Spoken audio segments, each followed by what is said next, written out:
Hey, good evening, fam. Good evening. How's everybody doing? So, man, today, the call that we had today, it took me literally all day to formulate what I want to talk about today, right? Because the call in itself actually got to me, right? And here's the reason why. So we have a virtual call Monday through Friday, right? For our company, right? For the virtual team, the people who are doing virtual sales, right? And this gentleman got on the call today, and he's legally blind, right? Um, Not only is he legally blind, he actually goes out in the field, right? So he's right now currently doing virtual, but this gentleman was going out in the field, and the way that he was going out in the field was his father will be the one that drives him to the appointment, and the father who is also terminally ill. And I thought to myself, and this guy produced, I think they say about $3,000 to $4,000 a week in production, right? I'm like, what? And I thought to myself, I'm like, man, listen, um, if a guy who's legally blind that can't drive himself to an appointment is able to do an average of $3,000 to $4,000 a week in production, then the question I'm trying to, I guess, gather here is like, what is stopping everybody else from producing on a weekly basis? I mean, I've been thinking about this since 10 a.m. today, right? This has been on my mind. Like, I'm like, what kind of craziness is this? Like, this is like legally blind, and he's buying leads and making phone calls and going out in the field, and you're legally blind. Now, as I thought about throughout the day, there's only one definition for a person like that, right? And it's a book that I'm reading right now that says monster producer. And the definition I have for a person like that is he's a monster. I mean, the guy, you literally have to be a monster to do the things that you're doing, and your eyesight is not there. And we have regular people with 20/20 vision and can't make one sale in a week or even in a month. Man, so listen,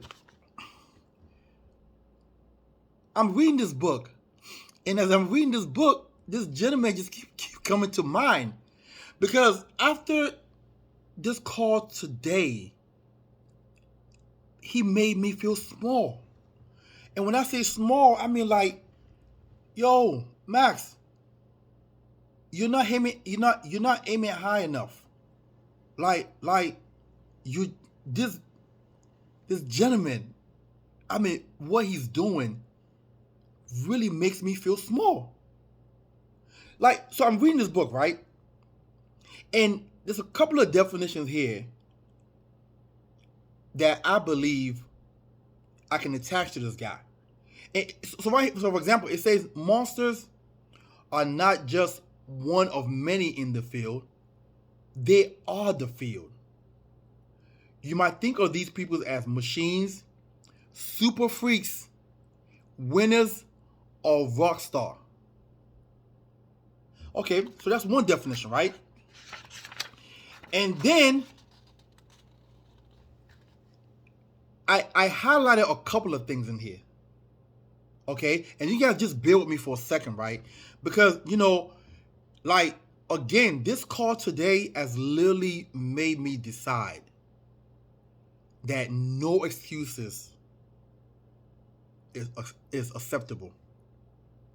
I'm just sorry, like no excuses is acceptable. I'm sorry. To become a monster, you must first create monster thoughts. This is hard for some people because of the deep emotional and psychological scripting from their past. So eventually what he's saying is a lot of things that we believe about ourselves is based on our past, based on what people have said about us, or even based on what we told ourselves. Okay? A monster has thoughts about themselves and their business and their potential that are 10 times bigger than they currently are.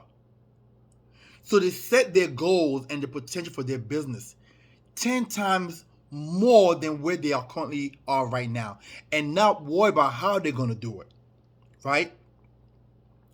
A monster thrives on the saying Dennis Waitley shared with us in The Psychology of Winning, when he said, if you go there in your mind, you can go there in your body. Until you can see it and until you believe it, none of your dreams or vision or aspiration will ever materialize. Nobody wakes up and wants to be average or mediocre, but many end up there by default. Monsters never allow mediocrity to creep into their work mode, their offices, or their thoughts because they despise being mediocre. If you guys get a chance, you may want to pick up this book. I've been following this guy now for probably about a month or so. I just ran across him on YouTube because another guy who I follow, and he's getting coached by this guy. Let me tell you something. Going into 2022, and I know I've said this before, but after hearing that gentleman's story, I'm sorry. Like, nobody can give me any excuses. I'm just sorry. You might be speaking to me, but it's going in one ear and coming out the other. Because after hearing what I heard today, seeing what I've seen today, even myself, I have to go back and rip up my goals and set that thing higher. Because in my mind, I'm like, man, if this guy was not legally blind, he would probably be another Brandon Hall. I'm just like, this is wild. So for a person to not be able to see and still have the passion and desire to go out here and do this thing and do it in a way that most people, I mean, he's on pace for probably 20 grand a month, maybe 200 and something K a year. And we have people who can see and make all kind of excuses, right? Listen, I hope nobody get offended by this conversation or this topic. And if you do get offended, you may want to ask yourself, why are you offended about this? Because, you know, to me, I think at some point, we have to check ourselves. You know, after listening to him today, I even have to check myself and redo my goals, because I'm like, this is ridiculous. Like this guy is literally running circles over people who can see. It's like, you know, at that point, if you're not humble enough to check yourself and say, man, why am I making these excuses? Man, listen, so I'm going to keep preaching this next couple of weeks until we go into the new year.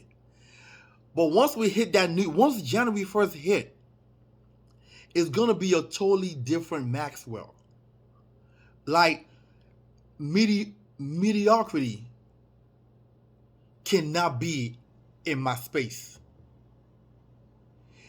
If you're all about excuses and not results, we cannot be in the same space. If something as simple as you committing to leads, which will help you grow and expand and scale your business, and you can't commit to that, we can't be in the same space. Like I've always said before, this is probably the greatest business in the universe. And if you're not winning, it's simply because it's some issue within you. And it's most likely it's up here that's holding you back. And how hard are you willing to work? See, a lot of us say that we want a thing. But when it comes to doing that thing, we don't do it. When you say you want a thing, but when you find out what it takes to get that thing, now you start backtracking. You understand? Yo, listen. As I'm getting up there in business, and I mean as far as like in the length of time that I've been in business, over a decade, right? Right. I'm learning that anything you really want, as long as you have a plan and you attack that plan daily, you can accomplish. But you got to go to work on that plan, though. That is the thing. If you miss the call today, like, again, I don't know what to tell you if you are here and you want to grow and you're not getting on calls. But if you miss the call today, man, you miss a life-changing event. If you were on the call today and you still continue to have the same results that you're having, then you really weren't on the call. You still don't get it. You still don't get it. There are people like this gentleman in our company doing amazing things like this day in and day out. Day in and day out. I want you to get to a point in your life where excuses is no longer acceptable. I want you to get to a point in your life where quitting is no longer acceptable. I know that after this call today, my mindset has changed.